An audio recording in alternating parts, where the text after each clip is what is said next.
উপলব্ধি করতে হলে আপনার অর্থটা জানতে হবে। অর্থ জানলে পরে আপনি দেখবেন আল্লাহকে আপনি চাক্ষুষ সামনে পাচ্ছেন ইনশাআল্লাহ তাআলা। আপনি হতাশ হয়েছেন, হতাশা দূর করার জন্য সূরা আছে কোরআন। বিপদে পড়েছেন, বিপদ দূর করার সূরা আছে কোরআনে।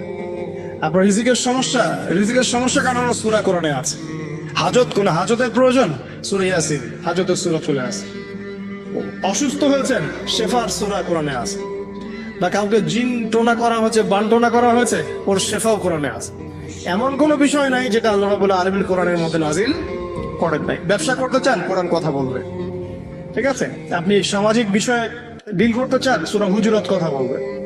আপনি ইতিহাস ভালোবাসেন, কোরআনে ইতিহাস দিয়ে ভর্তি করা আছে। আপনি কাব্য ভালোবাসেন, কবিতা পড়তে ভালোবাসেন, কোরআনের মধ্যে কবিতা দিয়েও ভর্তি আছে। আর রহমান আল্লামাল কোরআন খালাকাল ইনসান, এখানে ছন্দ আছে না? প্রত্যেকটা ছন্দ। ওয়ান নাজমি ইযা হাওয়া মা দাল্লা সাহিবুকুম ওয়া মা গাওয়া ওয়া মা ইয়ানতিকু আনিল হাওয়া, ছন্দ